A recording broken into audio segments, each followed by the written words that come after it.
अस्सलाम वालेकुम, welcome back to channel दिल साइड। सो म्यूटेंट टेस्ट 24 का जो है पार्ट 2 है। आज 9 जुलाई का फेज 2 टेस्ट है।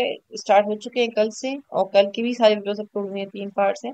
आज 2 पार्ट है। सेकंड पार्ट, थर्ड पार्ट थोड़ा सा लेट आएगा, मैंने पहले ही बताया हुआ है। और सेकंड फर्स्ट पार्ट अपलोड हो चुका है, आप वो देख लें। और सेकंड पार्ट की बात चलिए शुरू करते हैं। If A is equals to A, comma B, comma C, comma D, how many states can A make? तो इसका आंसर है 16। कैसे? इसको बस सिंपल कर लें। ये 2 पावर n फार्मूला होता है। 4 मेंबर्स है तो 2 पावर 4 इज इक्वल टू 16। अब पता कैसे चलेगा कि सारे के सारे ऐसे हैं? तो इसको ए एक दफा इस बार बी होता है, एक दफा में सी होता है, एक दफा में डी होता है, फिर A B, A C A D, फिर बी सी, फिर बी डी, इस तरीके से करके आप 16 काउंट कर लें। 16 होता है।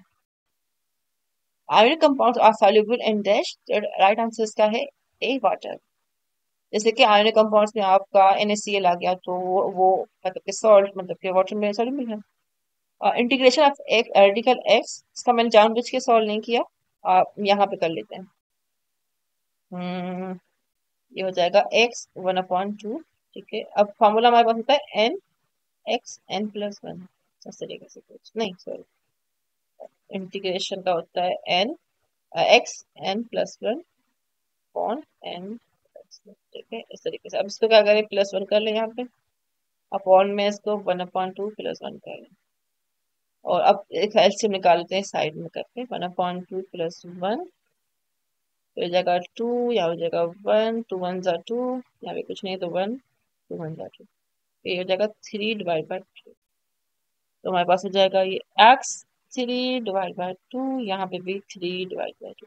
अब क्योंकि ये ऐसे हो रहा है तो हम क्या करेंगे, उसको उल्टा कर लेंगे। 2/3 x 3/2, तो ये हमारा आंसर होगा इंटीग्रेशन ऑफ रेडिकल एक्स का। Melting of ice is equals to, पहला आंसर इसका है बी, फिजिकल, क्योंकि केमिकल प्रॉपर्टी चेंज नहीं होती, वाटर वाटर ही रहता।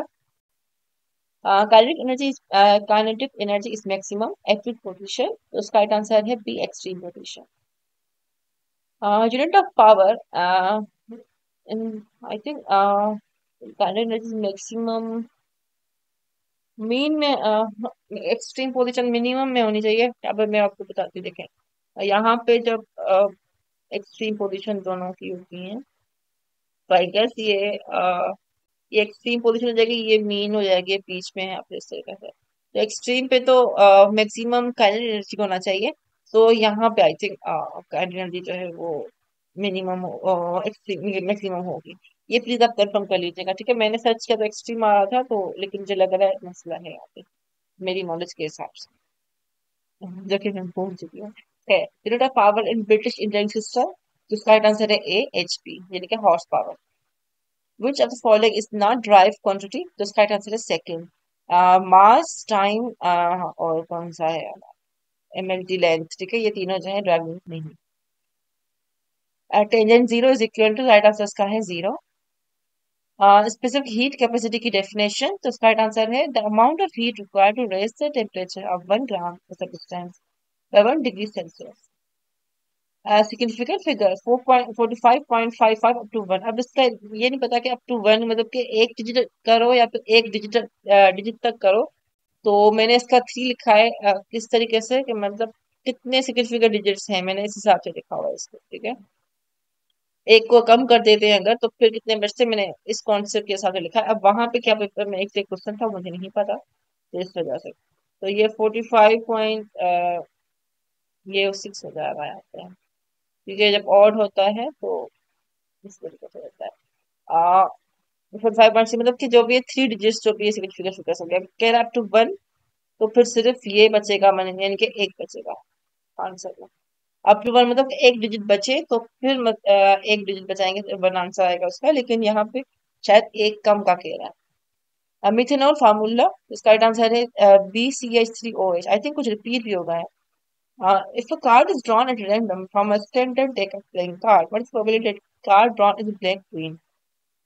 अब मैंने यहाँ पे जो है ना आपको निकाल के रखा हुआ है, पता चले कि कितने होते हैं। अब देखें, 1 2 3 4 5 6 7 8 9 10 11 12 13, 13 × 4, 4 3 12, यहाँ पे 1 4 4 52, टोटल होते हैं 52। ठीक है, आप देखें कि ब्लैक क्वीन कितनी है, एक क्वीन है, दूसरी क्वीन है ब्लैक वाली। तो ये हो जाएगा टू डिवाइडेड बाय टोटल कितने, 52। टू वन जा two, two two the four, यहाँ पे वन, टू सिक्स जा, टू वन जा टू, यस ब्लैक क्वीन, हाँ टू वन जा टू, और यहाँ पे 52, तो टू टू जा फोर, वन, हाँ 1/26 होगा, ये गलत है, 1/26। हम्म, क्योंकि दो क्वीन है तो टू डिवाइड बाई 52 जो होगा, फिर टू ये आंसर आ जाएगा इसका, ठीक है, 16 13 नहीं होगा। Which of the following is an example of mechanical wave? Right answer is C sound wave. अच्छा मैकेनिकल वेव से लिखा हुआ था, अब क्या पूछा था मुझे नहीं पता था, मैंने इसका ये एमसीक्यू बनाया है। आप डेफिनेशन भी इसकी देख लीजिए, फॉर्मूला भी अगर कोई होता है तो वो भी। Gamma rays dash penetrating, high penetrating. Isotope की डेफिनेशन, तो इसका राइट आंसर है मॉलिक्यूल सेम नंबर, इसका सेम नंबर ऑफ प्रोटॉन हो बट न्यूट्रॉन में डिफरेंट नंबर हो, तो उसको हम कहते हैं isotope. Side alpha plus beta, तो इसका राइट आंसर है side alpha into cos beta plus cos alpha into sine beta. Equilibrium condition, right answer इसका है rate of production of products equal to rate of production of reactants, मतलब जितने भी reactants होते हैं प्रोडक्ट्स होने चाहिए। आइसोथर्मल प्रोसेस व्हाट कांस्टेंट, मतलब कि किसमें कांस्टेंट होता है, तो कौन सी चीज कांस्टेंट होती है उसमें, थर्म टेम्परेचर जो है कांस्टेंट होता है आइसोथर्मल में।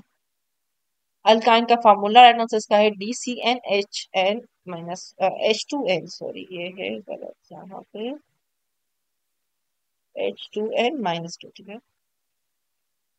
Viscosity depends upon, right answer इसका है ऑल ऑफ द अबव, यानी कि एटम साइज, हाइड्रोजन बॉन्डिंग और मॉलिक्यूल साइज। अब वॉइस की डेफिनेशन, राइट आंसर इसका है कि वॉल्यूम में से कि inverse proportion of the pressure of the gas is inverse proportion to volume, इसको हम लिखते हैं ऐसे, 1/p, when temperature is constant, ठीक है। यूनिट ऑफ पावर बिट्स, ये रिपीट हो गया है, हॉर्स पावर में इसका। यूनिट ऑफ करंट, इसका राइट आंसर है ampere. What British clerk after second world war, तो ये प्रॉपर नहीं लिखा हुआ था एमसीक्यू, तो इसका right answer mount Batten Batten करूंगा, क्योंकि हमारी जो आंसर इसका है पेपर था उसमें। तो इसके जो है वो 24 एमसीक्यूज ही हैं। होपफुली आपको काफी हेल्प होगी इससे। थर्ड पार्ट जो है थोड़ा सा लेट आएगा, तब तक आप इनको देख लीजिए, रिवाइज कर लीजिए। Take care,